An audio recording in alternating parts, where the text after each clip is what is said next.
Right now, as you're listening to this, something ancient is happening inside you. Your cells are reading instructions written billions of years ago. Instructions that built the first photosynthetic life. Instructions that taught your ancestors how to survive oceans, ice ages, starvation, and worlds that no longer exist. Instructions that still carry the imprint of winters your great-great-grandmother endured, stresses she survived, environments that shaped how her genes were read without changing the code itself. You are not just you.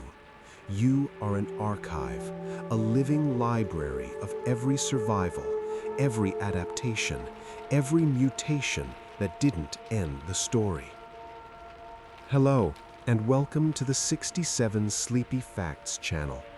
If this feels like your corner of the internet, consider the YouTube rituals as they help our fellow beings win over late-night doom-scrolling addiction. Tonight, we're going to explore the quiet, hidden mysteries written into every cell of your body. Get comfortable. Let your thoughts slow down, because what you're about to hear changes how you think about inheritance, identity, and what it really means to be alive. Let's begin with something most people never realize. Every cell in your body still carries instructions for building structures you no longer have. You begin life briefly forming the scaffolding for gills, tails, and body plans your species abandoned hundreds of millions of years ago. These instructions aren't mistakes. They're ancient blueprints inherited from ancestors who once lived entirely underwater. Your body doesn't erase them, it edits them. The same genetic code that once built gills now builds parts of your jaw, your neck, and the tiny bones in your inner ear. Evolution didn't delete old instructions, it reused them, repurposed them, layered new meaning on top of ancient designs. You are not built from scratch. You are built from revisions. All life on Earth shares a common ancestor, and the basic machinery of living cells was worked out billions of years ago. Those shared genes code for fundamental processes like reading DNA, building proteins, managing cellular energy, and cell division.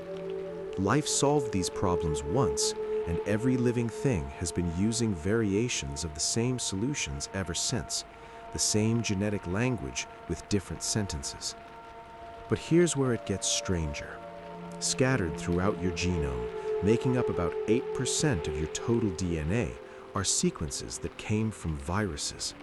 Not viruses you caught last winter. These are remnants of viruses that infected your ancestors millions of years ago.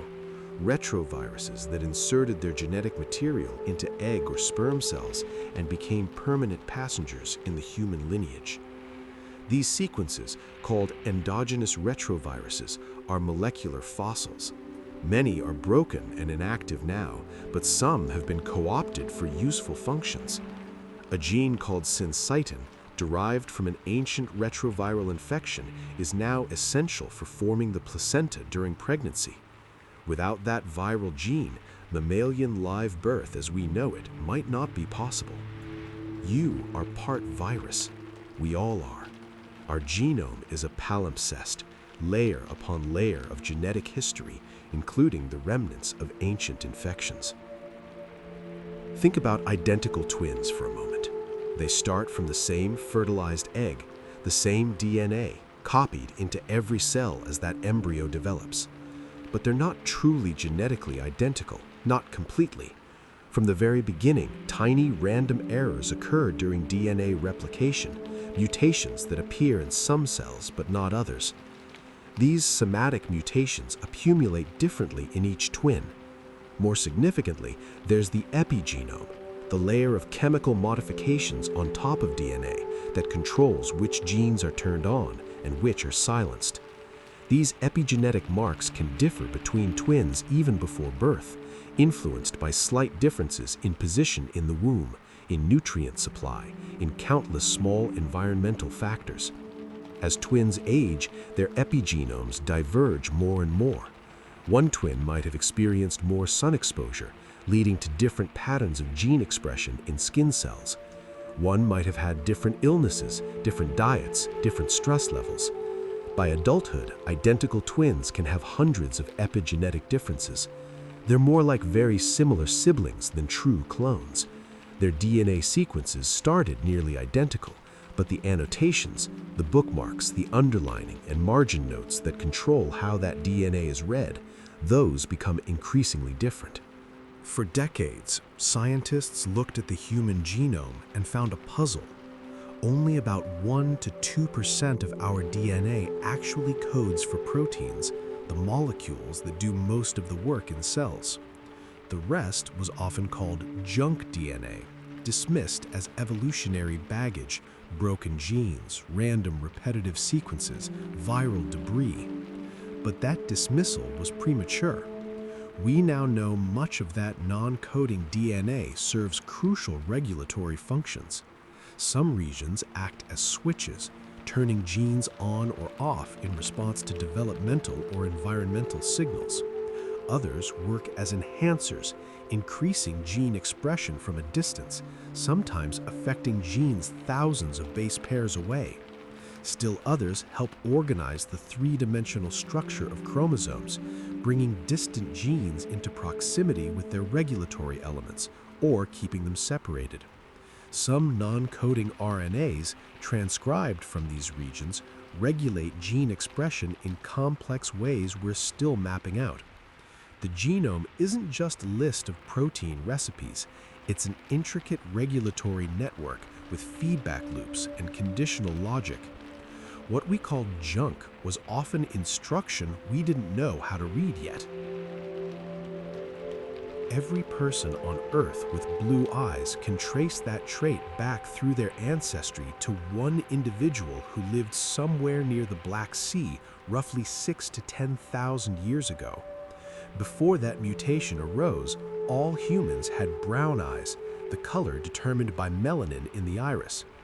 Then a change occurred in a gene called OCA2, or more specifically, in a regulatory region next to OCA2 called HERC2. This mutation reduced melanin production in the iris without affecting melanin production in skin and hair. That person had children, and through population movements and genetic drift, blue eyes spread, especially across Europe. It's a reminder that even traits we think of as ancient and fundamental can be relatively recent. Blue eyes are younger than agriculture. When you see someone with blue eyes, you're looking at the result of a single mutation that occurred in one person and then was passed down through thousands of generations. Your body runs on rhythms, and many of those rhythms are genetic. There are genes that become more active at night, and others that peak during the day. This circadian pattern is controlled by a molecular clock found in nearly every cell in your body. At the heart of this clock are genes like clock, BMAL1, purr, and cry, which interact in feedback loops that cycle roughly every 24 hours. These clock genes control the expression of thousands of other genes, maybe 15% or more of your entire genome. Some genes involved in metabolism are most active when you normally eat. Genes involved in DNA repair ramp up during sleep when your cells can focus on maintenance rather than activity. Your liver runs different metabolic programs at different times of day. Even your immune system is stronger at certain hours. When you stay up all night, or cross time zones, or work night shifts, you're fighting against this deep genetic programming. Studies of people with disrupted circadian rhythms show increased risks of metabolic disorders, cardiovascular disease, even cancer. Your genome evolved expecting the regular cycle of light and dark, and it struggles when that expectation isn't met. Neanderthals are extinct, but their genes are not. When modern humans migrated out of Africa roughly 70,000 years ago, they encountered Neanderthals in Europe and Western Asia, and the two groups interbred. If your ancestry is European, Asian, or from many other non-African populations, roughly 1 to 4% of your genome came from Neanderthals. These aren't random fragments. Natural selection has shaped which Neanderthal genes persisted and which were lost. Some Neanderthal variants that affected immune function were beneficial and have been preserved. Genes influencing skin and hair adapted to northern climates stuck around. Interestingly, Neanderthal DNA also influences modern traits like circadian rhythms. Some variants that make you more of a morning person came from Neanderthals. Other Neanderthal genes affect pain sensitivity, depression risk, and even whether you're prone to certain autoimmune conditions. You can carry Neanderthal variants that influence whether you sneeze when you look at bright light, a trait called photic sneeze reflex. Ancient DNA is still working in your cells, affecting who you are in small but real ways. Traits can skip generations, and there are multiple ways this happens. The simplest is classical Mendelian genetics. Many traits require 2 copies of a recessive allele to manifest. If both your parents carry 1 copy, they won't show the trait themselves, but they can pass those copies to you. And if you inherit the recessive allele from both parents, the trait appears in you, but not in your parents. Red hair works this way. 2 brown-haired parents who each carry 1 copy of the variant can have a red-haired child. But there's another mechanism. Epigenetic marks can sometimes persist across generations. If your grandmother experienced severe stress or malnutrition during pregnancy with your mother, it might affect not only your mother's development, but also the development of her eggs, one of which became you. Some studies suggest these effects can extend even to a 3rd generation, though this becomes increasingly controversial and difficult to prove in humans. What's clearer is that traits encoded in DNA sequence can definitely skip generations through ordinary inheritance patterns, hiding in carriers and emerging unpredictably. Pain is partly genetic. There's a gene called SCN9A that codes for a sodium channel used by nerve cells that transmit pain signals. Certain rare mutations in this gene cause congenital insensitivity to pain, a dangerous condition where people genuinely don't feel pain. They can break bones and not realize it, suffer severe burns without pulling away from heat, bite through their tongues as children. Other mutations in the same gene cause the opposite, making people hypersensitive to pain, experiencing agony from minor stimuli. And then there are more common variants that influence pain threshold in subtler ways, making some people need more anesthesia or feel more discomfort from the same injury. Pain isn't the same for everyone because the nervous systems aren't built quite the same way. Genes also influence other sensory experiences, whether you taste bitter compounds strongly, whether cilantro tastes soapy or fresh to you, how sensitive you are to sweet or salty flavors. These all have genetic components. We each live in a slightly different sensory world, shaped partly by the variants we inherited. Your body is constantly replacing itself. Skin cells are shed and renewed on a cycle of weeks. Red blood cells live about 4 months before being recycled. The lining of your intestines turns over every few days. Even bone, which seems permanent, is slowly remodeled, completely renewed roughly every 10 years. The atoms that compose you are not the same atoms that composed you a decade ago. You are a pattern maintained across changing material, a persistent process rather than a thing. But through all this turnover, your DNA persists, or rather, the information it contains persists, copied with extraordinary fidelity each time a cell divides. There are errors, mutations that slip through, but remarkably few given how many times your DNA is copied throughout your life. You are new matter running old instructions, a ship of Theseus rebuilt molecule by molecule while the blueprint remains nearly constant. There's something remarkable about how cells know their position in a developing embryo. A cell that will become part of your finger knows somehow that it's at the end of a limb, in a particular position along your body's axis. It doesn't have a brain or eyes, it doesn't have a map, yet it knows. This positional information comes from gradients of signaling molecules, morphogens, that spread through developing tissue at different concentrations. Cells measure these concentrations and respond by activating specific genes. There are genes called Hox genes that act like molecular GPS coordinates along the head-to-tail axis. Mutations in Hox genes can cause body parts to develop in the wrong places, like legs growing where antennae should be in fruit flies. In humans, Hox genes help ensure your spine forms correctly, with the right number and type of vertebrae in the right positions.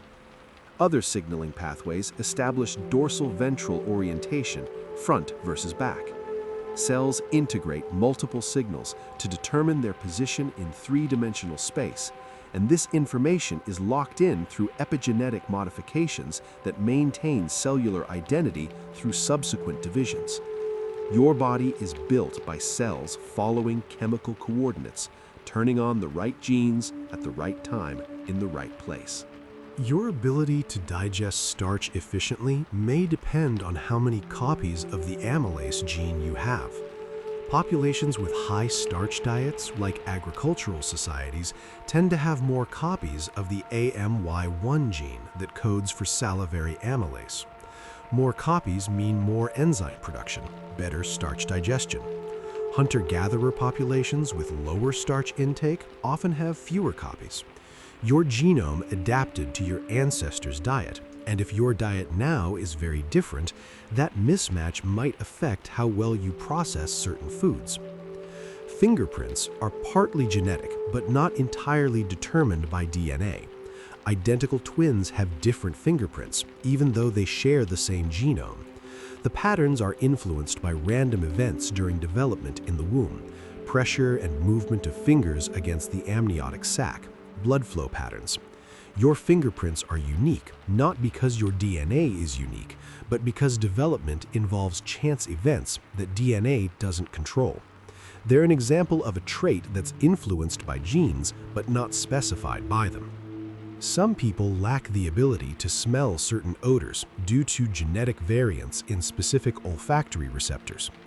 Androstenone, a compound in sweat and truffles, smells sweet to some people, offensive to others, and is completely undetectable to about a third of the population, depending on which variants of the receptor gene they carry. Your olfactory world is shaped by which smell receptors work in your nose, and that varies person to person based on genetics. The ACTN3 gene comes in two variants, and one of them produces a functional protein found in fast-twitch muscle fibers, while the other produces a non-functional version. Elite sprinters and power athletes are much more likely to have two copies of the functional variant. People with two copies of the non-functional variant, about 18% of Europeans, completely lack this protein in their fast-twitch muscles. They're not worse athletes overall, but they're unlikely to be Olympic sprinters. Meanwhile, endurance athletes show no particular pattern, suggesting this gene specifically affects explosive power, not stamina. Genetic variants influence how much deep sleep you get. Some people naturally spend more time in slow wave sleep, the deepest and most restorative stage, while others get less. Variants in genes involved in sleep regulation affect sleep architecture, the proportion of time spent in different sleep stages. This isn't about sleep disorders, but about normal variation in sleep patterns.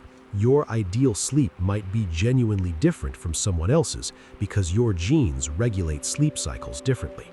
There's a gene called FOPX2 that, when mutated, causes severe difficulties with speech and language. The human version of this gene differs from the chimpanzee version by just 2 amino acid changes, mutations that occurred in our lineage after we split from chimps. These tiny changes may have been crucial for the evolution of human language ability. The gene is expressed in developing brain regions involved in learning complex motor sequences, which is essential for speech. Songbirds also have FOPX2, and it's involved in their ability to learn songs. The same gene, modified slightly, helps different species learn their vocalizations. Your genome contains enhancer elements that can be active in one tissue but completely silent in another. The same enhancer sequence sitting in liver cells versus brain cells can have completely different activity based on which transcription factors are available in that cell type. This is how the same genome produces radically different cell types. A neuron and a skin cell have identical DNA, but completely different sets of enhancers are active, turning on different genes, creating different cellular identities from the same instruction manual. Genetic variants affect your perception of bitterness, particularly a compound called PTC, or phenylthiocarbamide. Some people with 2 copies of the taster variant find PTC intensely bitter. Others with 2 non-taster copies can't taste it at all. This variation affects responses to bitter vegetables like Brussels sprouts and broccoli, which contain similar compounds. Your dislike of certain vegetables might be genuinely rooted in genetics, not just pickiness. You literally taste them differently than someone with different variants. There are genes that influence whether you're likely to be left-handed or right-handed, though handedness is complex and not purely genetic. Studies have identified variants associated with brain asymmetry and the development of language centers that correlate with handedness. About 10% of people are left-handed, and this percentage has been remarkably stable across cultures and throughout history, suggesting some balance of evolutionary forces maintains this variation. Left-handedness runs in families, but doesn't follow simple inheritance patterns. Some genetic variants protect against HIV infection. A mutation called CCR5 delta 32 that deletes part of a receptor gene makes it harder for HIV to enter cells. People with 2 copies of this deletion are highly resistant to HIV infection. The variant is found almost exclusively in European populations, possibly because it also provided protection against plague or smallpox historically.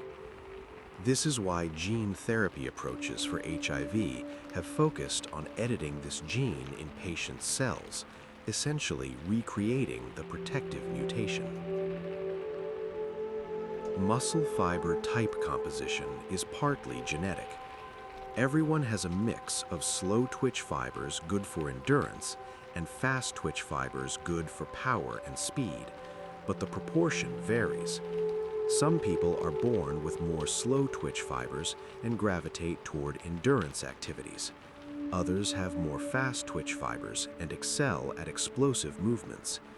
Training can modify this to some degree, but there's a genetic baseline that influences what types of physical activities feel natural to you and which you might excel at with training. The bitter taste receptor TAS2R38 has variants that determine whether you taste certain bitter compounds strongly. Supertasters, with 2 copies of the sensitive variant, perceive bitterness intensely and often dislike coffee, dark chocolate, and bitter vegetables. Non-tasters can't detect these compounds well and might find the same foods perfectly pleasant. This genetic variation in taste perception influences food preferences and dietary choices from childhood through life. What you think of as acquired tastes might be foods that people with different genetics found palatable from the start.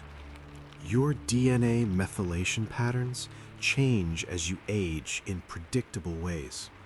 So much so that scientists have developed epigenetic clocks that can estimate your biological age from DNA samples.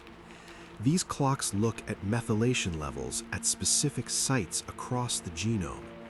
Some people's biological age, measured this way, is younger than their chronological age, while others appear epigenetically older. Lifestyle factors like smoking, diet, and stress affect the rate of epigenetic aging. Your genome doesn't just record your inherited past, it records your lived experience in chemical marks that accumulate over time. There's a phenomenon called genomic conflict, where different parts of your genome have different evolutionary interests. Mitochondrial DNA is inherited only maternally, so mitochondrial genes are selected to benefit maternal transmission, even if that harms paternal interests. Nuclear genes come from both parents. Imprinted genes show this conflict most clearly. These internal genetic conflicts can lead to strange outcomes, like genes that manipulate offspring sex ratios to favor the transmitting parent. Your genome isn't a harmonious whole, but a coalition of elements with partly aligned and partly conflicting interests. Some people have a genetic variant that makes them naturally resistant to norovirus, the stomach bug that causes outbreaks on cruise ships and in schools. The resistance is linked to blood type and related surface proteins. People who don't express certain carbohydrate structures on their cells can't be infected by common norovirus strains because the virus can't attach. About 20% of people of European ancestry have this natural resistance. They can be exposed to norovirus and simply not get sick while everyone around them falls ill. Genetic variants influence how quickly you metabolize alcohol. The ADH and ALDH genes code for enzymes that break down alcohol and its toxic byproduct acetaldehyde. Some variants, common in East Asian populations, lead to rapid alcohol metabolism or slow acetaldehyde clearance, causing facial flushing, nausea, and rapid heartbeat after drinking even small amounts. This genetic difference affects drinking behavior and alcoholism risk. People who get sick from alcohol due to their genetics are less likely to develop alcohol use disorders, a kind of built-in protective factor. Your white blood cells undergo a unique genetic process called VDJ recombination to generate antibody diversity. Genes for antibodies are stored as separate segments that are randomly combined during immune cell development. Each developing B cell randomly selects one V segment, one D segment, and one J segment and stitches them together to create a unique antibody gene. This process, combined with additional mutations, can generate billions of different antibodies from a limited set of gene segments. Your immune system's ability to recognize virtually any foreign molecule comes from this programmed genetic variation within your own body. Some people are genetic chimeras from blood transfusions or organ transplants, carrying donor cells with different DNA that persist for years or even permanently. After a bone marrow transplant, a person's blood cells have the donor's DNA while the rest of their body retains their original genome. This can create confusing results in forensic DNA testing if blood is sampled. There have been criminal cases where DNA from blood didn't match DNA from hair or skin because the suspect had received a bone marrow transplant years earlier. The human genome contains about 20,000 protein-coding genes, far fewer than scientists expected before the genome was sequenced. A simple roundworm has nearly the same number of genes. Complexity doesn't come from having more genes, but how those genes are regulated, how their products interact, and how alternative splicing creates multiple proteins from single genes.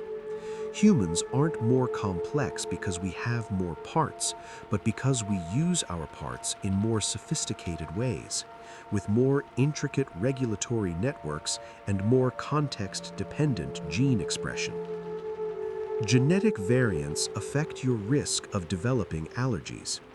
Genes involved in immune regulation, skin barrier function, and inflammatory responses all influence allergy susceptibility. The hygiene hypothesis suggests that reduced childhood exposure to microbes and parasites, organisms our immune systems evolved expecting to encounter, leaves the immune system prone to overreacting to harmless substances like pollen or food proteins. Your genes set your baseline allergy risk, but environmental exposures during critical developmental windows can push you toward or away from actually developing allergies. There are DNA repair genes that fix specific types of damage. Nucleotide excision repair fixes bulky damage caused by UV light. Base excision repair handles oxidative damage from normal metabolism. Mismatch repair corrects copying errors. Double-strand break repair puts chromosomes back together when both strands are cut. People with mutations in these repair genes show dramatically increased cancer risk because damage accumulates unchecked. Your genome is constantly being damaged by radiation, chemicals, errors in replication, just the thermal motion of molecules. And you survive because repair machinery constantly patrols and fixes this damage. Some genetic variants make you more susceptible to motion sickness. Genes affecting the vestibular system, the inner ear structures that sense motion, and genes involved in neurotransmitter systems that process balance signals can influence how easily you get nauseous from movement. People with certain variants are much more prone to car sickness, seasickness, and simulator sickness. This same genetic variation might have had different effects in ancestral environments where people didn't experience the passive motion that modern vehicles create. The rate of evolution varies across the genome. Regions under strong purifying selection, where most mutations are harmful and quickly removed, evolve slowly. Regions where variation is tolerated or beneficial evolve faster. By comparing human DNA to other species, we can identify which parts of the genome are most conserved, unchanged over millions of years because any change is detrimental. These ultra-conserved regions often turn out to be regulatory elements controlling essential developmental genes. A single mutation in some of these regions can cause severe developmental disorders because they're so critical that evolution has preserved them nearly perfectly across vast spans of time. There's growing evidence that trauma can leave molecular marks that might be passed to offspring. This is one of the most controversial areas of genetics, and the evidence in humans is still being debated, but the studies are compelling. Researchers studying Holocaust survivors found alterations in genes related to stress hormones, and similar patterns appeared in their children who hadn't experienced the trauma themselves. Studies of populations that experienced famine, like the Dutch hunger winter of 1944 to 45, showed effects in the children and even grandchildren of those who were pregnant during the famine. The offspring had altered metabolism and increased risk of diabetes and cardiovascular disease. Animal studies provide clearer mechanistic evidence. When mice are subjected to chronic stress, changes appear in the epigenetic marks on their sperm, and their offspring show altered stress responses and behaviors even when raised in normal conditions. The hypothesis is that extreme experiences can modify epigenetic marks on DNA in egg or sperm cells, marks that influence gene expression without changing the underlying sequence, and these marks can be transmitted to the next generation. It's not that you inherit memories, but you might inherit patterns of gene expression that were adaptive responses to your parents' or grandparents' environments. The science is still developing, and there's debate about how common and how lasting these effects are. But the possibility that the past is written into us epigenetically is fascinating and unsettling. Some genes turn on and off with the seasons. This sounds like something from folklore, but it's been demonstrated in multiple studies. Researchers analyzing gene expression in human blood cells across different times of year found thousands of genes that show seasonal patterns.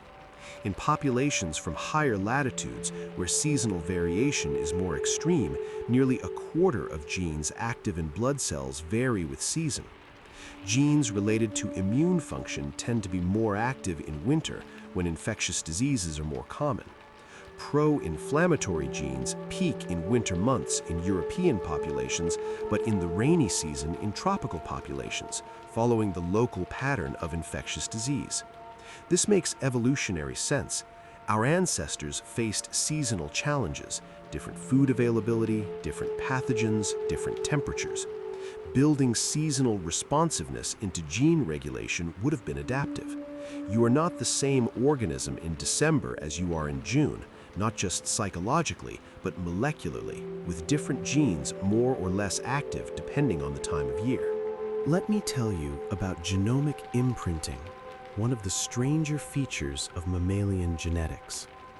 For most of your genes, you have two working copies, one from your mother and one from your father, and both are expressed. But for about 100 genes in humans, only one copy is active, and which one depends on which parent it came from. For some genes, only the copy you inherited from your father is expressed, and the maternal copy is silenced. For others, it's reversed. This silencing happens through epigenetic marks, specifically methylation patterns added during egg or sperm formation. Why does imprinting exist? One theory, the parental conflict hypothesis, suggests it arose from evolutionary conflict between maternal and paternal genes over offspring development. Paternal genes, according to this idea, benefit from larger, more demanding offspring who extract maximum resources from the mother, because the father's genes might end up with offspring with other mothers, so there's no cost to him if one pregnancy depletes the mother. Maternal genes benefit from more moderate offspring, who don't exhaust the mother's resources, preserving her ability to have additional children. Imprinting is the genetic mechanism of this conflict. The IGF-2 gene, which promotes fetal growth, is paternally expressed. The CDKN1C gene, which restrains fetal growth, is maternally expressed. You carry this ancient evolutionary tug-of-war in every cell. Your genome contains broken genes, pseudogenes, remnants of capabilities your ancestors had that you don't. Humans can't synthesize vitamin C, unlike most mammals, because our ancestors lost the gene for the final enzyme in the synthesis pathway. The gene is still there in our genome, but it's broken, full of mutations that make it non-functional. This happened because our primate ancestors had diets rich in fruit, so there was no selective pressure to maintain the ability to make vitamin C internally. The gene accumulated mutations and became a pseudogene. Our genome is full of these genetic fossils, genes for producing certain pheromones that other mammals still use, genes related to producing egg yolk proteins, left over from when our distant ancestors laid eggs. Parts of our olfactory gene repertoire have become pseudogenes as humans relied less on smell. We're built from working parts and broken parts, and parts that once did one thing but have been repurposed for another. Evolution is a tinkerer, not an engineer, modifying what's already there rather than designing from scratch. There are genes associated with longevity. Studies of centenarians, people who live past 100, find they're more likely to carry certain genetic variants. Some of these affect growth hormone signaling pathways, with lower signaling associated with longer life in multiple species. Others influence inflammation, cholesterol metabolism, and how cells respond to stress. It's not that there's a single gene for living a long time, but rather that multiple genetic factors influence how well your body handles damage, maintains its systems, and resists age-related diseases. On the flip side, there are genetic conditions that accelerate aging. Progeria, caused by mutations in the LMNA gene, makes children age rapidly, developing what look like age-related diseases in their teens and dying young. Werner syndrome, caused by mutations in a gene involved in DNA repair and maintenance, causes accelerated aging starting in adolescence. These conditions give us clues about the normal aging process, suggesting that aging is at least partly about the accumulation of damage and the gradual failure of repair mechanisms. Your lifespan isn't predetermined by your genes, but they set parameters, influencing your odds, your vulnerabilities, how long your cells can keep functioning before they hit their limits. Most of your genome is silenced in most of your cells most of the time. Every cell contains the complete set of genetic instructions, but a liver cell doesn't express genes for making neurotransmitters, and a neuron doesn't express genes for detoxifying blood. This specialization is achieved through layers of gene regulation, with some genes kept in permanently silenced heterochromatin, DNA packaged so tightly that the cellular machinery can't access it. This silencing is maintained through cell divisions by epigenetic marks that are copied along with the DNA sequence. When this regulation fails, when the wrong genes become active in the wrong cells, you can get developmental disorders or cancer.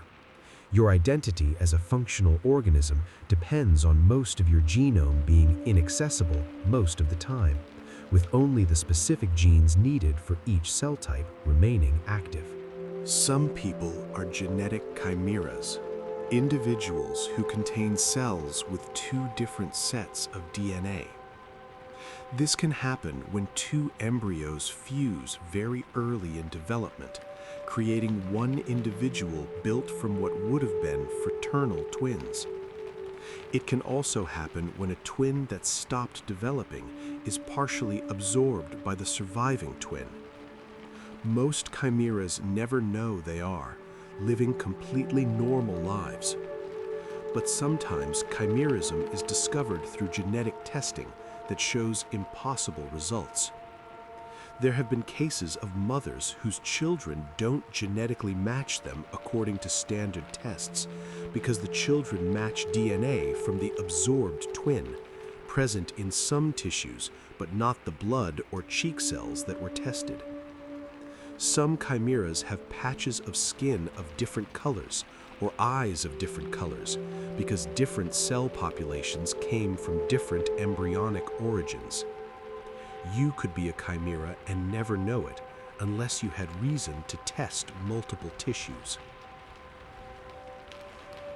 Mutation rates aren't constant across the genome. Some regions are mutation hotspots, more prone to errors during DNA replication. Repetitive sequences, where the same nucleotides are repeated many times, are particularly prone to slippage errors, where the copying machinery loses its place and adds or skips repeats. CG dinucleotides, places where a cytosine sits next to a guanine, are also hotspots because cytosine can spontaneously convert to thymine through a chemical process. Evolution has to work with this uneven mutational landscape, and natural selection acts more strongly on regions where mutations would be most harmful. Genes that are essential and where almost any change would be damaging evolve very slowly, accumulating few changes over millions of years.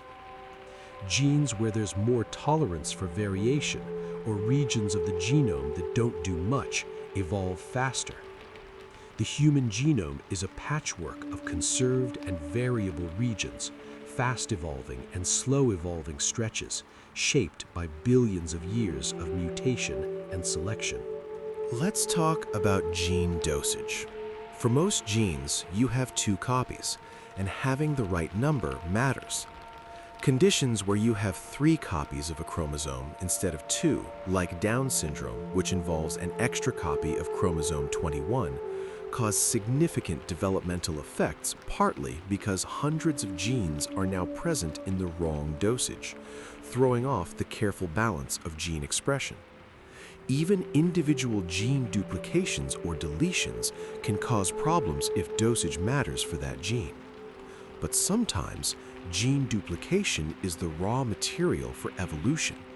If a gene duplicates, now there are 2 copies where there was 1.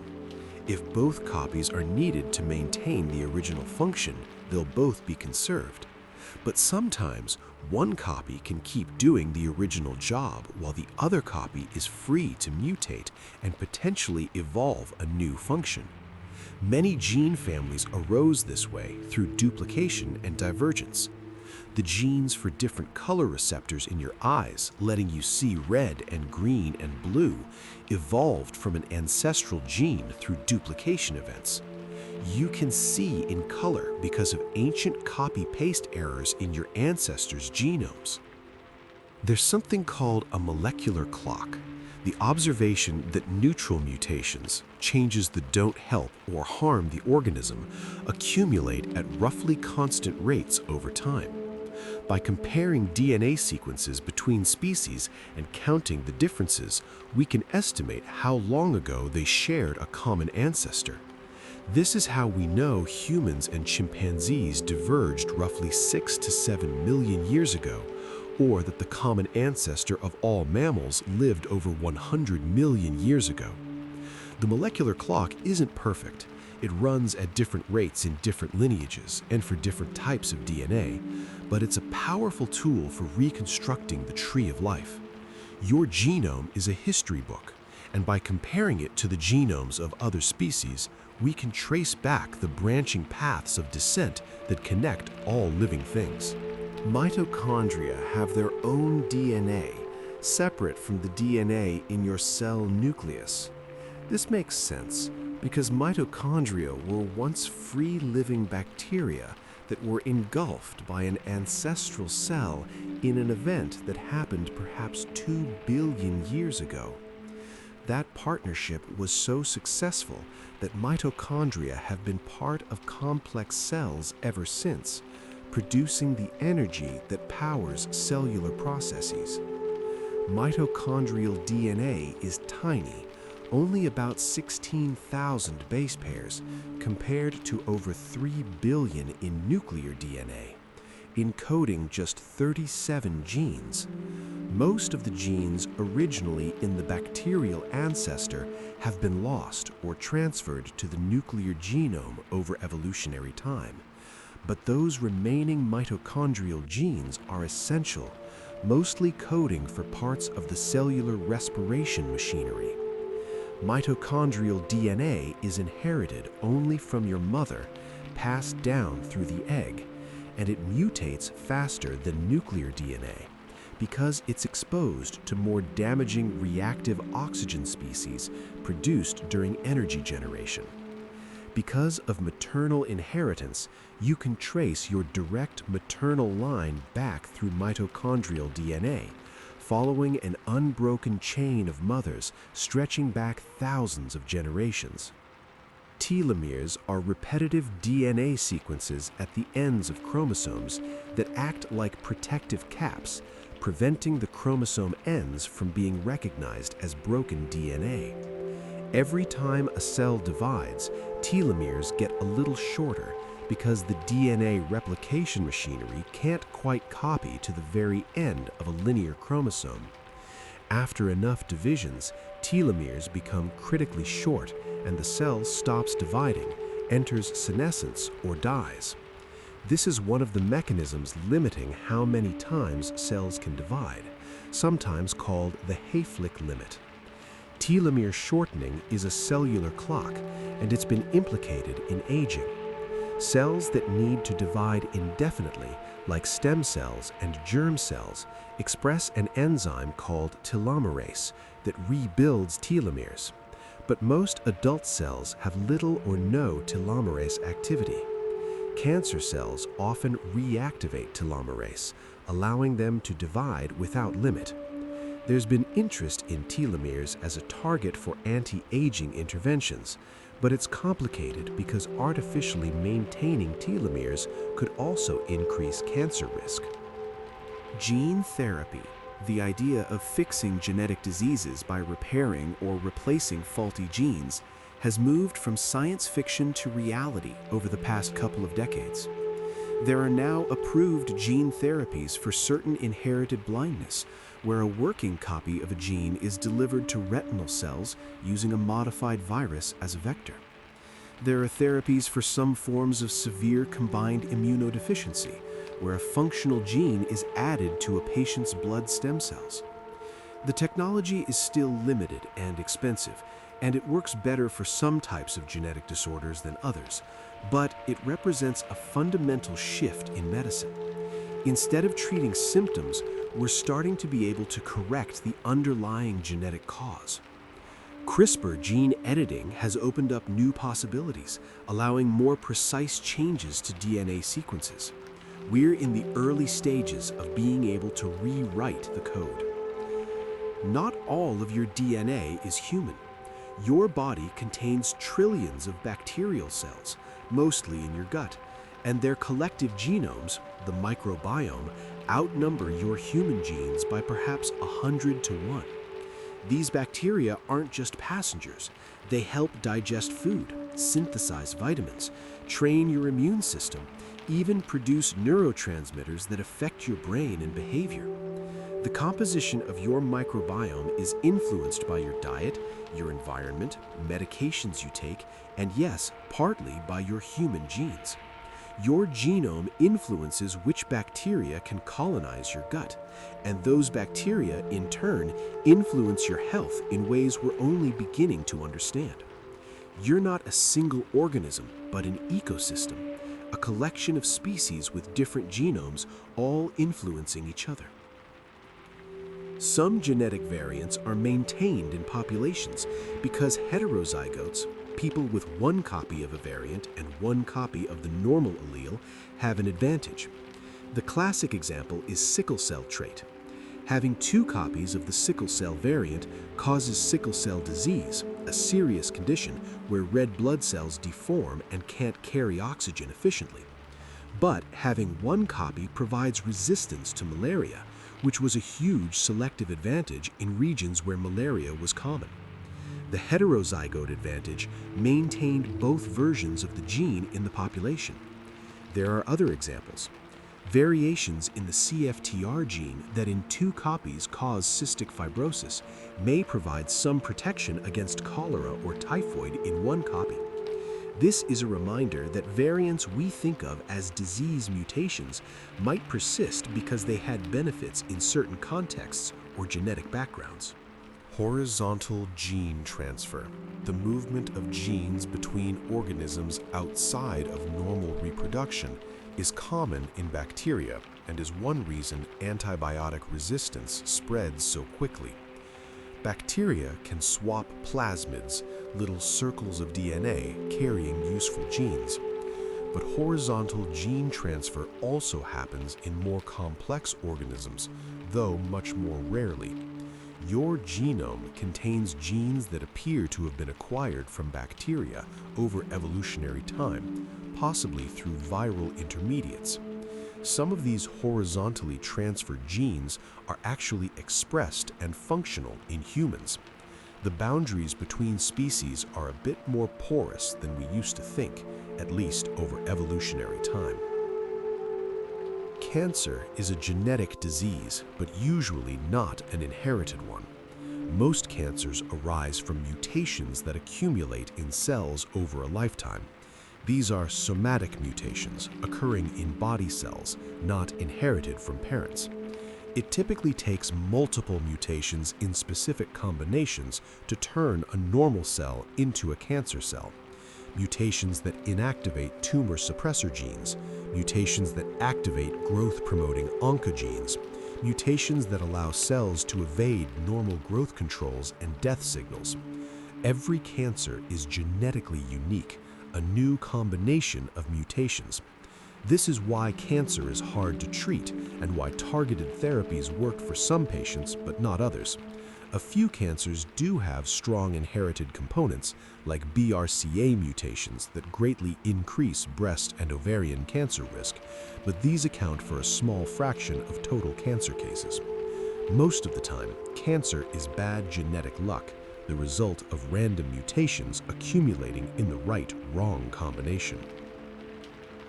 The human genome was fully sequenced, or so we thought, in 2003. But there were actually gaps, regions too repetitive or complex to sequence with the technology available then. It wasn't until 2022 that a complete telomere-to-telomere sequence was published, filling in the last gaps. Those gaps included parts of centromeres, the regions where chromosomes attach to the spindle during cell division, and other highly repetitive regions. We now know the complete sequence, all 3.2 billion base pairs, though we're still far from understanding what every part does. RNA is often thought of as just the messenger between DNA and protein, but RNA does much more. There are ribosomal RNAs that form the structure of ribosomes where proteins are made, transfer RNAs that carry amino acids to the ribosome, and a whole zoo of regulatory RNAs, microRNAs that bind to messenger RNAs and prevent them from being translated into protein, long non-coding RNAs with diverse functions, including organizing chromosome structure, circular RNAs whose functions we're still figuring out.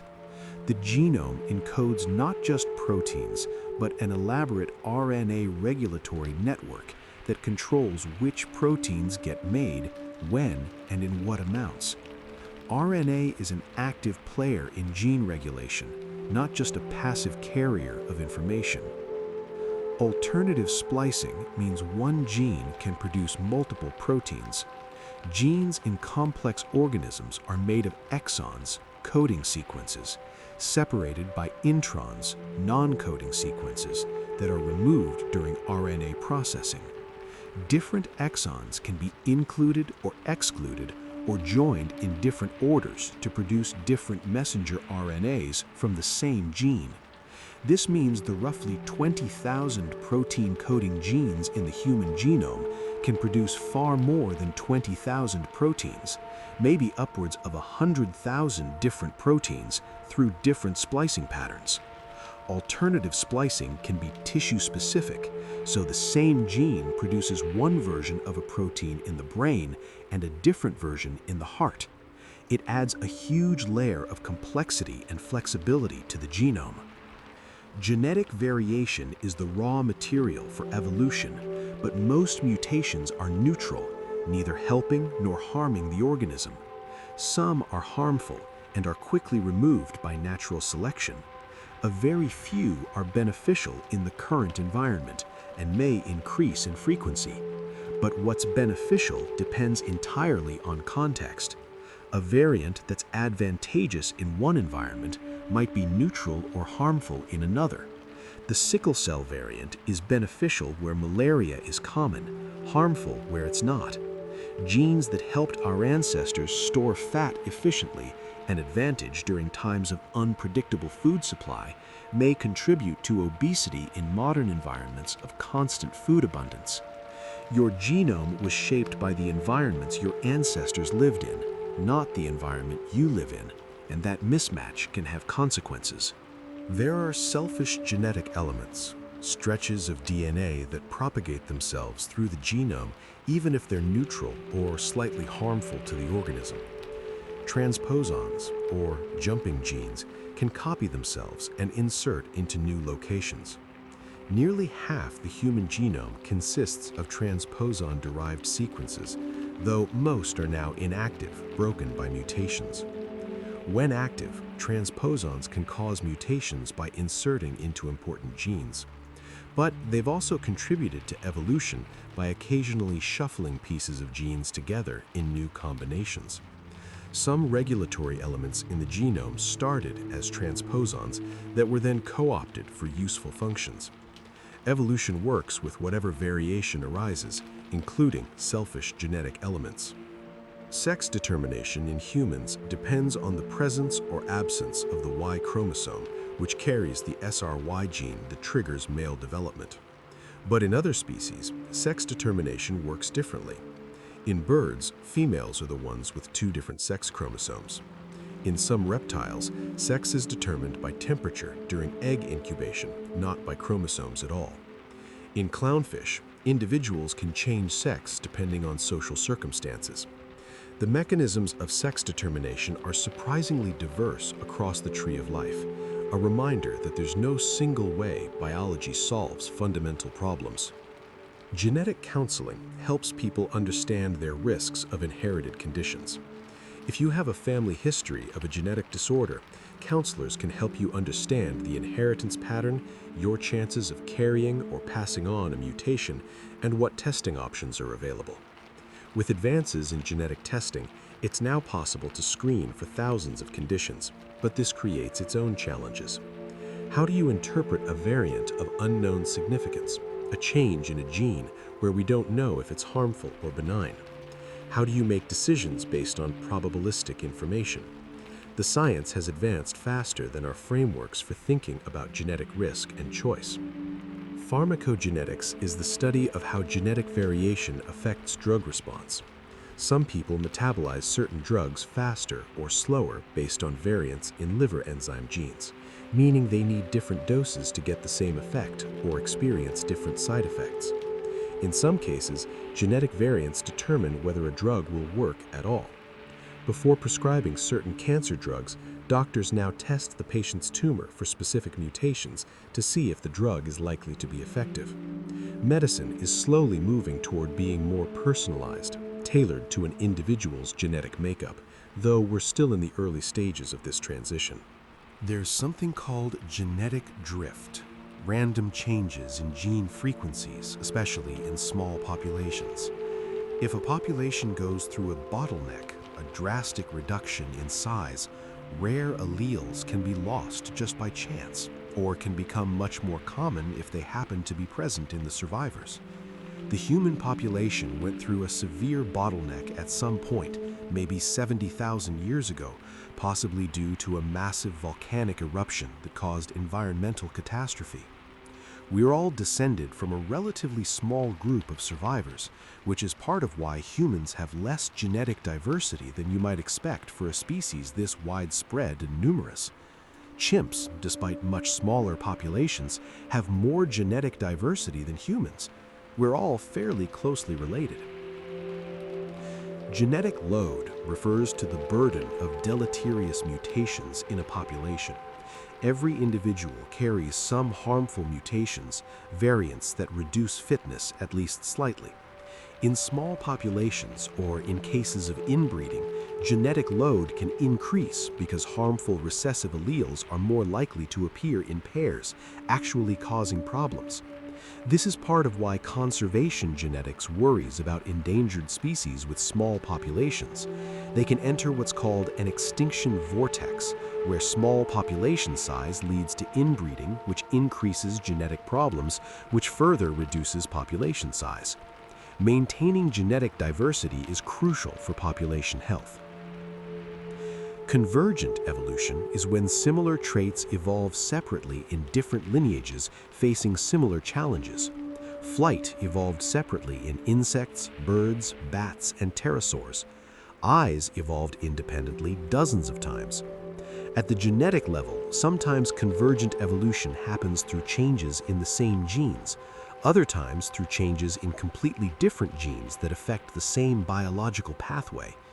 Studying convergent evolution helps us understand how predictable evolution is, whether there are limited ways to solve particular biological problems.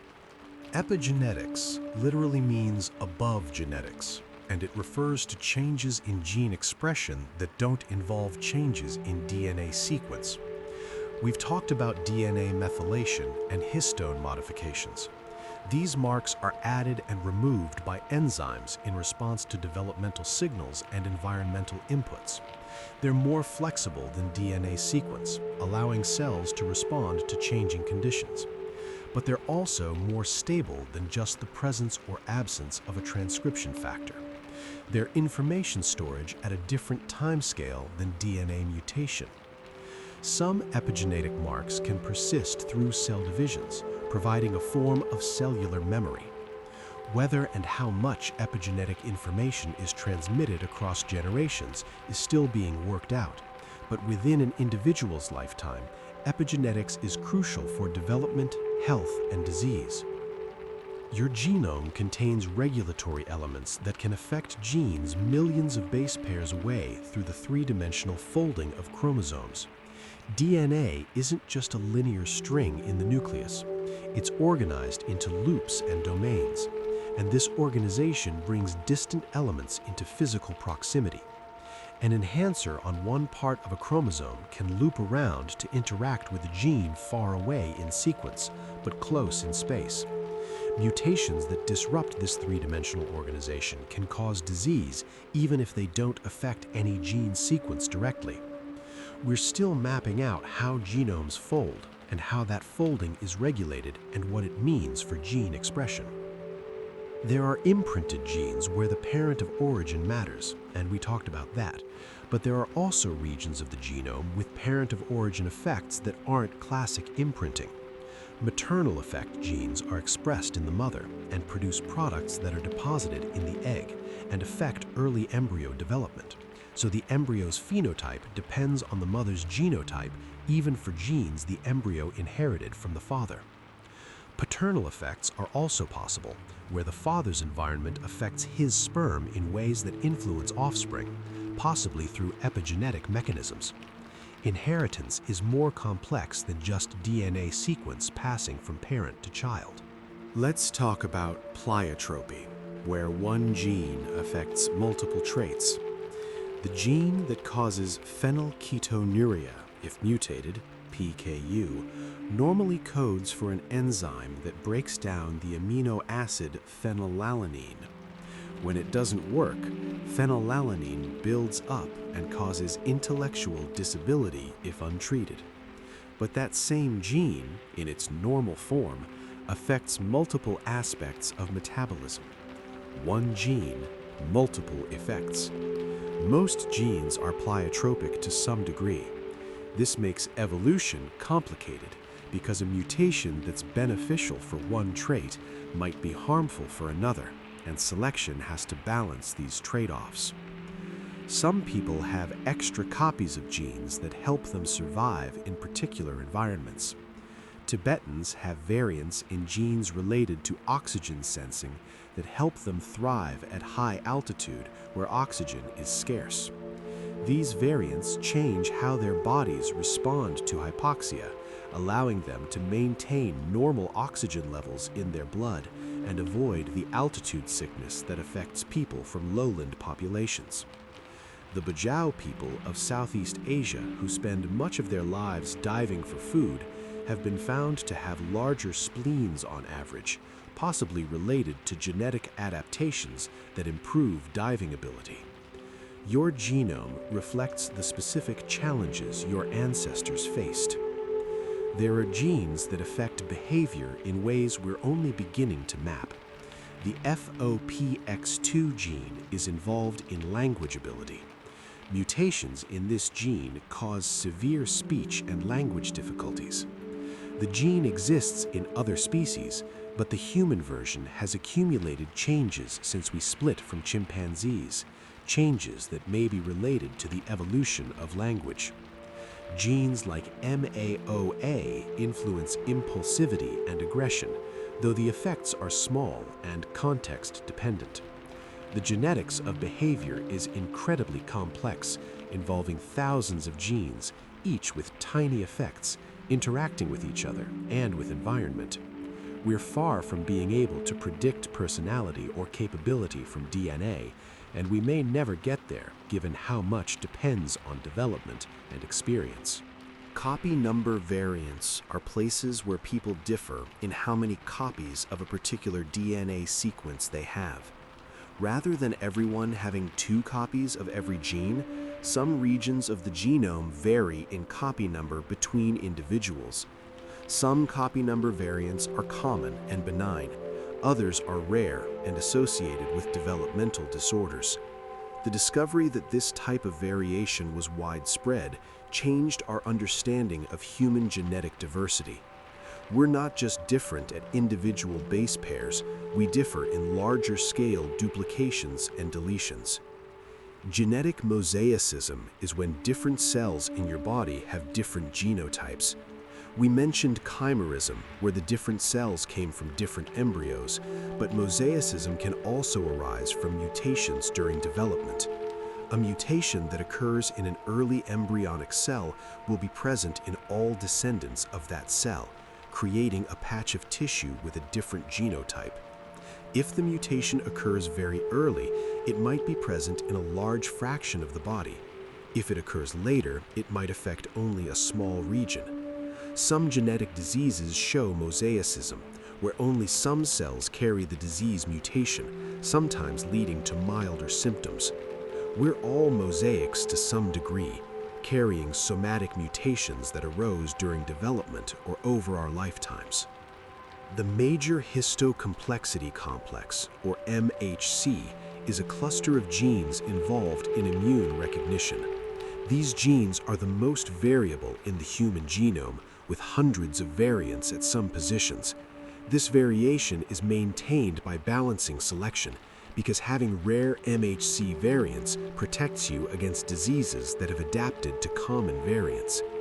Your MHC type determines what pathogens you're resistant to, what transplants your body will accept, and possibly even who you find attractive. There's evidence that people prefer the smell of potential partners with different MHC types, perhaps as an unconscious way to ensure offspring with diverse immune genes. Genetic linkage is when genes that are close together on a chromosome tend to be inherited together, because crossing over during meiosis is less likely to separate them. This was one of the key insights that allowed early geneticists to map genes to chromosomes before we could sequence DNA. By tracking which traits were inherited together in families, they could infer which genes were near each other. Linkage also means that when a beneficial mutation arises, nearby neutral or even slightly harmful variants can hitchhike to higher frequency just because they're physically linked to the beneficial one. Some traits are polygenic, influenced by many genes, each contributing a small effect. Height is a classic example. Hundreds of genetic variants have been associated with height, but each one changes your expected height by only a millimeter or two. Add them all up, consider environmental factors like nutrition, and you get the wide range of human heights we see. Intelligence, to the extent it can be measured and has a genetic component, is also highly polygenic. There's no gene for being smart. There are thousands of variants that each nudge things slightly. This makes these traits very difficult to predict from DNA and essentially impossible to engineer without editing huge numbers of sites. We've talked about mutations as errors, but cells have elaborate DNA repair mechanisms to fix damage and mistakes.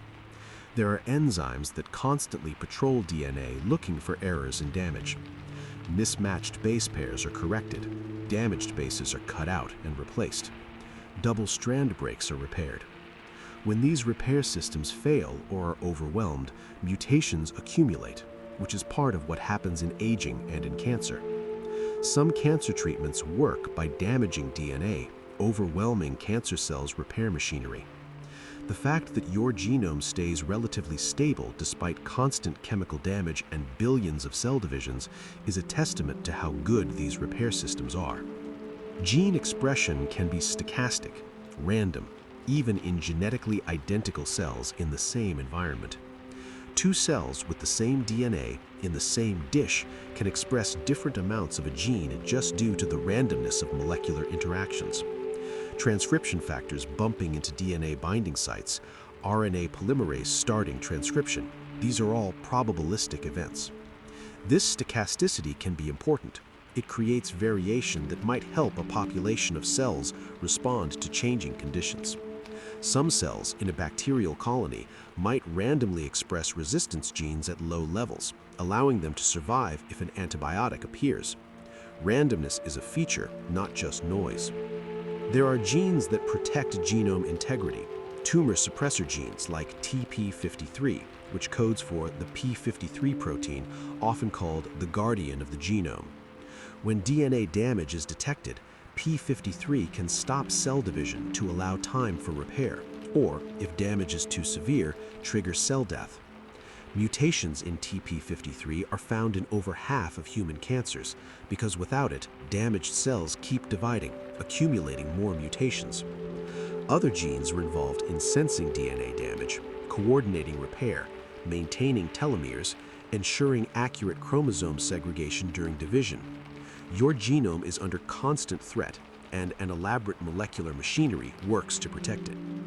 Genetic mobile elements, transposons, are still active in the human genome, though most are now inactive fossils. Line 1 elements, a type of retrotransposon, can still copy themselves and insert into new locations. This happens mostly in germ cells and neurons. New line 1 insertions occasionally cause disease by disrupting important genes, but they also contribute to genetic diversity. Every individual has unique insertions that occurred in the parental germline. Your genome is still being shaped by these jumping genes, remnants of ancient genetic parasites.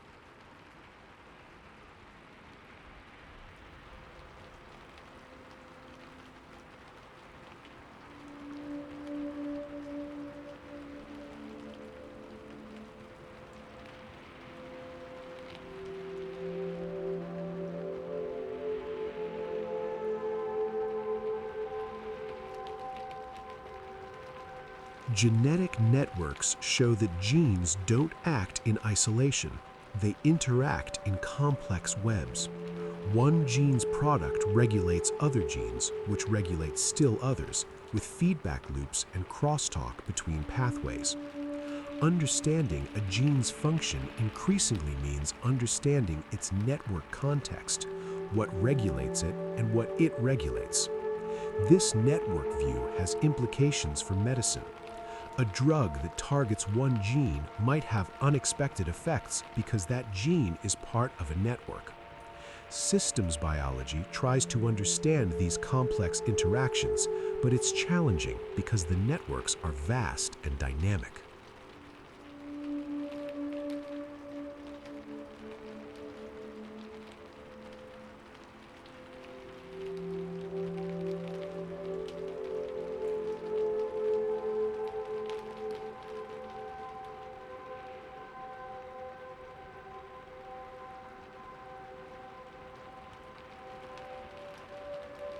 Evolutionary developmental biology, EVO-DEVO, studies how changes in genes that control development lead to evolutionary changes in body form. Small changes in when or where a developmental gene is expressed can have large effects on morphology. The difference between a chimpanzee hand and a human hand isn't just different genes, it's the same genes expressed in different patterns during limb development. Regulatory evolution, changes in when and where genes turn on, may be more important than changes in the genes themselves for explaining morphological evolution. The same genetic toolkit is used to build very different organisms by changing the instructions for how to use it. Your genome contains information about your ancestry. By looking at patterns of genetic variation, scientists can infer where your ancestors lived, what populations they were part of, when different groups mixed. This works because populations that were geographically separated accumulated different mutations. When populations mix, chromosomes get broken up by recombination, but in chunks, so you carry segments from different ancestral populations. Companies offering genetic ancestry testing use this, comparing your DNA to reference populations and estimating what fraction of your genome came from each. The science is legitimate, though the categories used are sometimes oversimplified.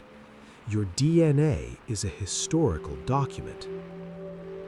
Knockout organisms, where a specific gene is deleted or inactivated, help scientists figure out what genes do. By removing a gene and seeing what changes, we learn about its normal function. Thousands of knockout mice have been created, each missing a different gene. Some knockouts are lethal. The gene is essential. Some have subtle effects, only apparent in specific tests. Some have no obvious effect at all, either because the gene is redundant or because we haven't found the right conditions to reveal its function.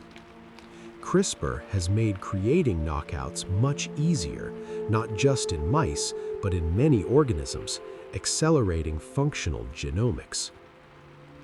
Genetic anticipation is when a genetic disorder becomes more severe or appears earlier in successive generations.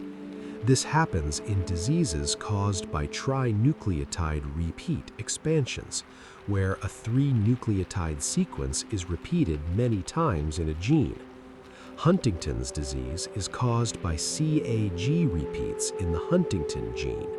The more repeats, the earlier the disease appears and the more severe it is. During DNA replication, especially in egg and sperm formation, repeat regions can expand, adding more copies. So a parent with a moderate number of repeats might have a child with more repeats and earlier disease onset. These expanding repeats are an unusual mutation mechanism with troubling implications for affected families. Mitochondrial inheritance of mitochondrial DNA means mitochondrial diseases pass only through the maternal line. If a woman carries a mitochondrial mutation, all her children will inherit it. If a man carries it, none of his children will. This creates unusual inheritance patterns. And because cells contain many mitochondria, each with multiple copies of the mitochondrial genome, you can have a mix of mutant and normal mitochondrial DNA, called heteroplasmy. The proportion of mutant versus normal can vary between tissues and can change over time, making mitochondrial diseases complex and variable. Genetic load isn't just about clearly harmful mutations. It also includes mildly deleterious variants that natural selection can't efficiently remove, especially in small populations. Every individual probably carries dozens of variants that reduce fitness slightly. Usually these don't matter much because we're not in harsh ancestral environments, but they're there. Over evolutionary time, populations with very small effective sizes can accumulate more of these mildly bad mutations, a process called Muller's ratchet. This is one concern for endangered species. The Y chromosome is slowly shrinking. It used to be about the same size as the X chromosome, but over millions of years it's lost most of its genes and is now much smaller. The few dozen genes remaining are mostly involved in male sex determination and sperm production. Some genes have moved from the Y to other chromosomes. The Y chromosome doesn't recombine along most of its length, which means harmful mutations can accumulate without being purged by recombination. There's debate about whether the Y chromosome will eventually disappear entirely, though if it does, it would be millions of years from now, and other sex determination mechanisms would presumably evolve. Horizontal gene transfer in the human lineage is rare, but has happened. There are genes in our genome that appear to have been acquired from bacteria or other organisms, not inherited from our common ancestor with them. These transfers likely happened through viral intermediates over evolutionary time. Some of these horizontally acquired genes are expressed and functional. The boundaries between species are more permeable than we once thought, at least over deep time. Your genome is three-dimensional. In the nucleus, DNA is organized into chromosomes, which occupy distinct territories. Within chromosomes, DNA forms loops and domains. Active genes cluster together in transcription factories. Silenced genes are packed away in heterochromatin. This organization is dynamic, changing as cells differentiate or respond to signals. The three-dimensional structure affects gene expression because enhancers work by looping around to physically contact their target genes. Mutations that disrupt this looping can cause disease even though they don't change any gene sequence. We're still learning how genomes fold and what controls that folding. There's genetic variation in how people metabolize caffeine. Variants in the CYP1A2 gene affect how quickly you break down caffeine. Fast metabolizers clear it from their system quickly. Slow metabolizers take much longer. This affects how caffeine impacts you, how long you feel its effects, even your risk of heart problems from high caffeine intake, depending on whether you metabolize it fast or slow. It's a reminder that genetic variation affects even mundane aspects of daily life. Imprinted genes can affect complex behaviors and cognition. Prader-Willi syndrome and Angelman syndrome are both caused by deletions of the same region of chromosome 15, but they're very different disorders. If the deletion is on the chromosome from the father, you get Prader-Willi. If it's from the mother, you get Angelman. Same deletion, different parent of origin, completely different outcomes because of imprinted genes in that region. This shows that genomic imprinting isn't just a curiosity, it has real phenotypic consequences. Balancing selection maintains variation when heterozygotes have an advantage, or when different variants are favored in different environments or at different times. The MHC is under balancing selection. Blood type variants may be maintained by balancing selection, with different types conferring resistance to different pathogens. This type of selection preserves diversity rather than driving one variant to fixation, creating the rich genetic variation within populations. The lactase gene, which codes for the enzyme that breaks down lactose, the sugar in milk, is normally turned off after weaning in mammals. But in human populations with a history of dairy farming, mutations in the regulatory region of the lactase gene keep it expressed into adulthood. Lactase persistence evolved independently multiple times in different populations, in Europe, in parts of Africa and the Middle East, always in groups that kept dairy animals. It's one of the clearest examples of recent human evolution, a genetic adaptation to a cultural practice. Silent mutations change a DNA base, but don't change the amino acid sequence of the protein because of the redundancy of the genetic code. Most amino acids are coded by more than one codon, and silent mutations change one codon to a synonym. These were thought to be truly silent, neutral, but we now know they can have effects. Different synonymous codons are translated at different speeds, and this can affect protein folding.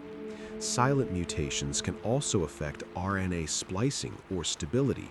Even mutations outside coding regions, in regulatory elements or in introns, can have significant effects on gene expression and phenotype. There's something fascinating about how genes influence your circadian preference, whether you're naturally a morning person or an evening person. Multiple genes are involved, variants in the core clock genes like PER3 and clock. Some variants are associated with being an extreme early bird, waking naturally at dawn and feeling tired by early evening. Others are linked to being a night owl, feeling most alert late at night and struggling with early mornings. This isn't just habit or lifestyle, there's a genetic component to your chronotype. Your ancestors' environment shaped when they were most alert. If you're fighting your natural rhythm to match societal schedules, you're working against what your genes expect, and that mismatch can affect sleep quality, mood, even long-term health. Olfactory receptor genes make up the largest gene family in the human genome, with nearly 400 genes dedicated to detecting smells. But many of these genes are now pseudogenes, broken and non-functional. Different people have different combinations of working and broken smell receptor genes, which means we literally smell the world differently. A scent that's pungent to you might be barely detectable to someone else because they lack the functional receptor for that particular molecule. This variation is part of why people have such different food preferences and why some people love foods that others find disgusting. Your sensory reality is shaped by which versions of sensory genes you inherited. The rate at which mutations occur isn't the same in all people. Older fathers contribute more new mutations to their children than younger fathers because sperm are produced continuously throughout life, and each round of cell division introduces a chance of copying errors. By some estimates, a father passes on roughly 2 additional mutations per year of his age at conception. Maternal age has much less effect on mutation rate because eggs are formed before birth and don't undergo the same continuous divisions. This means siblings born years apart can have different numbers of new mutations inherited from the same parents. Every generation adds its own unique changes to the genome, most harmless, occasionally beneficial, rarely harmful enough to be noticed. Genetic rescue is a conservation strategy where introducing individuals from other populations into a small, inbred population can restore genetic diversity and population health. When Florida panthers were on the brink of extinction with serious inbreeding problems, introducing 8 female panthers from Texas helped restore genetic diversity, and the population recovered. The added genetic variation provided new combinations that were healthier and more viable. This shows the importance of genetic diversity for population resilience. Without enough variation, populations become vulnerable to diseases, environmental changes, and accumulated genetic problems. Some genetic variants affect how you perceive time. Studies have found associations between certain gene variants and how people estimate time intervals or how fast they feel time is passing. The mechanisms aren't fully understood, but they likely involve neurotransmitter systems and neural processing speeds. Your subjective experience of duration, whether a minute feels long or short, may be influenced by your genotype. It's a reminder that even seemingly fundamental aspects of conscious experience have biological and genetic components. We each inhabit slightly different subjective realities, shaped from the molecular level up. Human genetic diversity is remarkably low compared to many other species, despite our large population size. This is because humans went through population bottlenecks in our evolutionary history, events where the population shrank dramatically. We're all descended from a relatively small ancestral population in Africa, and when modern humans expanded out of Africa, only a subset of that genetic diversity went with them. Non-African populations have even less genetic diversity than African populations because they descend from the small founding group that left Africa. This low diversity means any 2 humans are surprisingly similar genetically. We share over 99.9% of our DNA sequence. The differences we see in appearance and other traits come from variation in that tiny fraction, magnified by how we perceive and categorize differences. As we near the end of this journey through 67 facts about your genome, let's step back.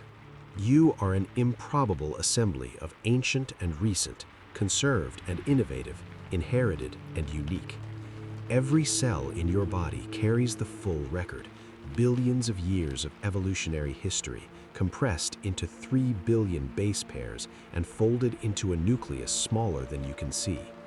Instructions written when life was single cells in warm oceans, instructions refined as your ancestors crawled onto land, grew fur, climbed trees, walked upright, built fires, planted crops, created civilizations, and layered on top the unique mutations you carry, changes that appeared in your parents' germline or in your own development, making you genetically distinct from every human who has ever lived, except an identical twin, and even then, not completely identical. Genetic mosaicism in the brain means your neurons don't all have identical genomes. Mobile genetic elements, particularly line 1 retrotransposons, can jump to new locations in neuronal DNA during brain development. This creates a population of neurons with slightly different genotypes. The functional significance is still being explored, but it adds another layer of diversity to the brain. Each neuron is already unique in its connections and activity patterns, and now we know many are also genetically unique. This somatic variation might contribute to the individuality of each brain, making even identical twins with the same germline DNA develop different neural architectures.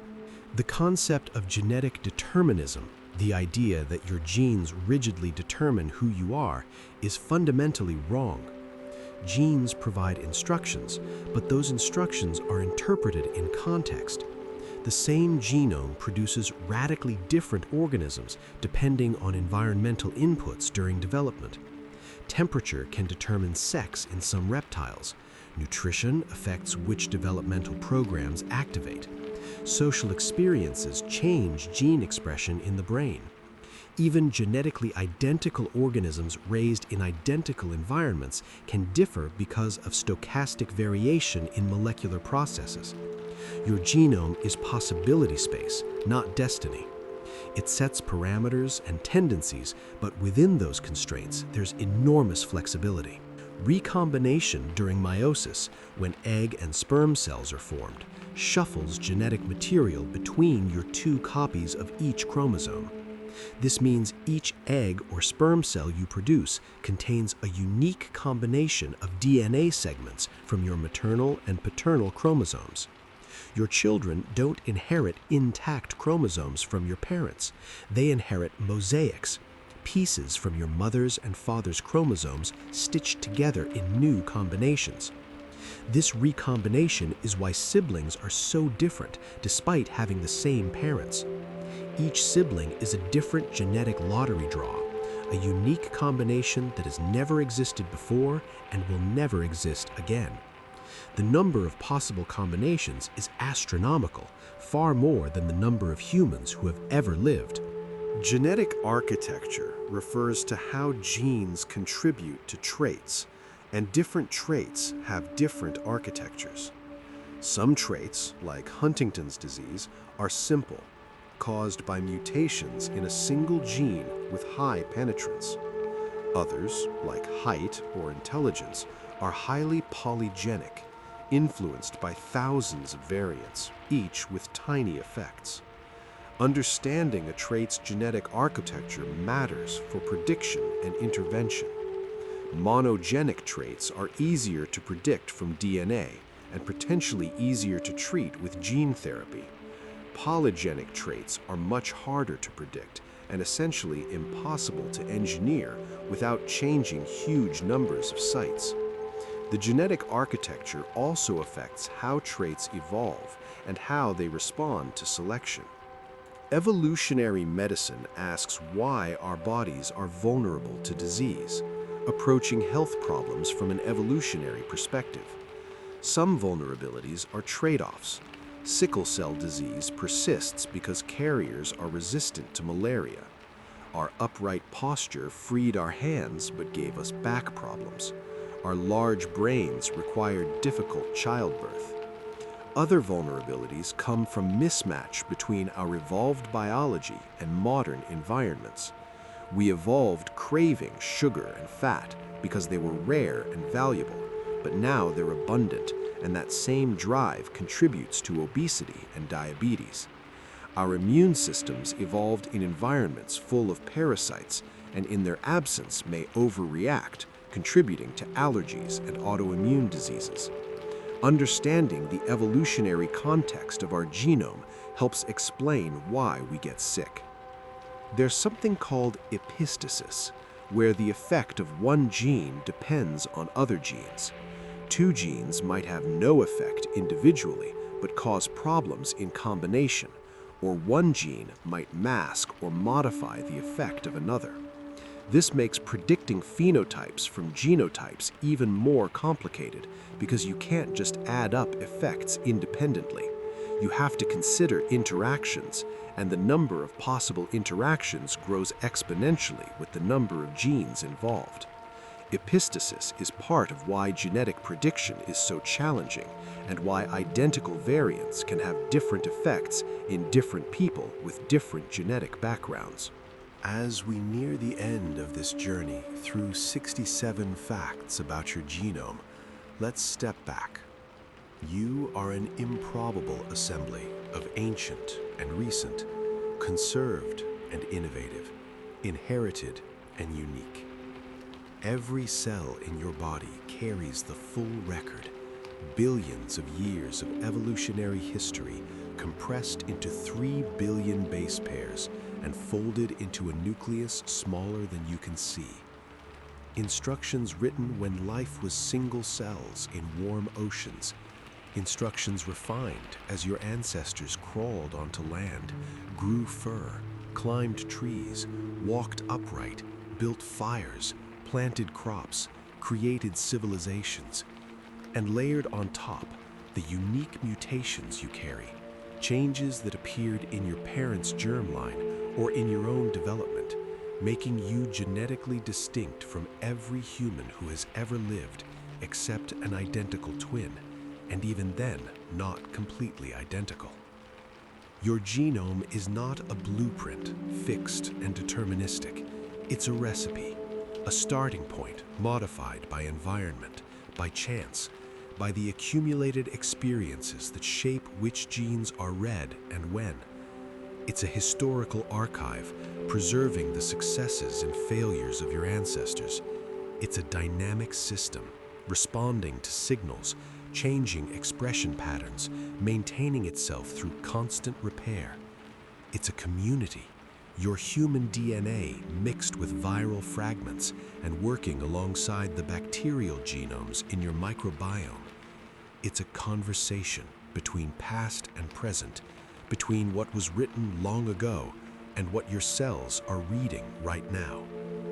You carry your grandmother's stress response and your grandfather's eye color and a Neanderthal's gene for skin pigmentation and a viral gene for placental development and a mutation from a single person 6,000 years ago and sequences shared with bananas and bacteria. You are a palimpsest, a living document, written and rewritten, but never erased, each layer visible to those who know how to look. You are both utterly unique and completely connected to every living thing, your genome a thread in the vast tapestry of life on Earth. So, when you wonder who you are, know that part of the answer is written in sequences of A, T, G, and C, in patterns of methylation, in the three-dimensional folding of chromosomes, in which genes are active and which are silent. But know also that this isn't all of who you are. Your genome sets possibilities and tendencies, not destinies. It's the starting point for the complex interaction of biology and environment and experience and choice that makes you, you. Rest now, knowing you carry within you an archive older than mountains, instructions refined by unimaginable spans of time, the distilled wisdom of survival encoded in every cell. You are connected to everything that has ever lived. You are the temporary expression of an ancient code.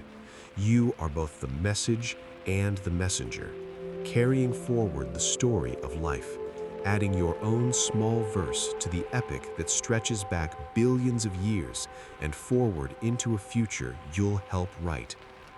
Sleep well, knowing you are part of something vast and ancient and ongoing. The code continues. The story isn't over.